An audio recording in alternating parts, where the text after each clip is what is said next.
अभी तो उठा हूँ, सोकर जागा हूँ। सुबह की धूप चेहरे पर खिली है, जिंदगी मेरी कच्ची कली है। कदम ही तो उठाया है, साथ में विश्वास का साया है। जैसे कोई मुसीबत टली है, जिंदगी मेरी कच्ची कली है।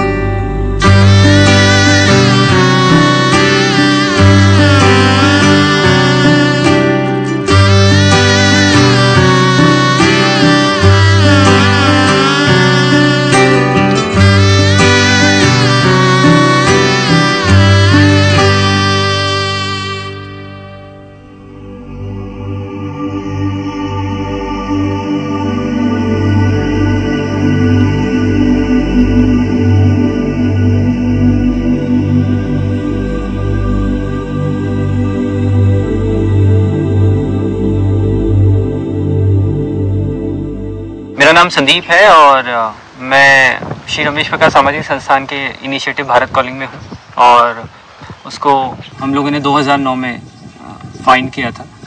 मुख्य मुद्दा ये था कि हम जो युवा करियर में किसी भी आर्थिक, सामाजिक या सांस्कृतिक पिछड़ेपन के कारण रुक जा रहे हैं, उसको कहीं ना कहीं हम लोग बीच में ब्रिज कर पाएँ और उनको आगे निकाल पाएँ।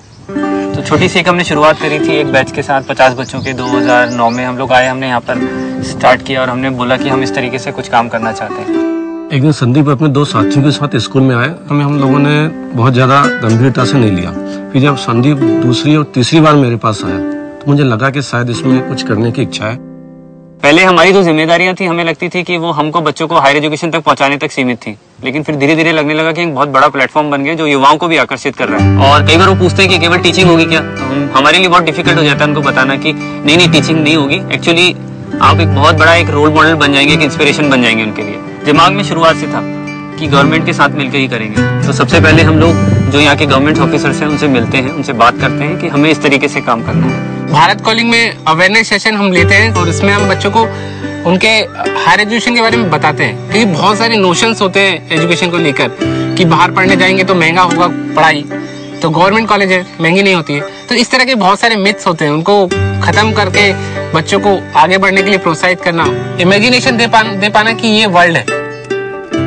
भारत कॉलिंग का आइडिया 2 एनकाउंटर से, एक पर्सनल एनकाउंटर था और एक स्पिरिचुअल एनकाउंटर था। ये दोनों एनकाउंटर्स ने मेरे कहीं ना कहीं जीवन को एक दिशा दी। It has played a very important role in seeing कि कैसे जो प्रॉब्लम्स होती हैं वो एक्चुअली अपॉर्चुनिटीज होती हैं। डेवलपमेंट बैंक ऑफ सिंगापुर मेरे फैमिली जैसा है, मुझे लगता है। उनका एक्सपेक्टेशन हमको लेकर हमेशा हाई होता था। तो अगर डीबीएस नहीं होता तो हम लोगों के लिए आगे बढ़ पाना बहुत मुश्किल हो जाता। तो कंटिन्यूसली हम लोग जो चलते रहे ना, उसमें डीबीएस का चलने का बहुत बड़ा हाथ है।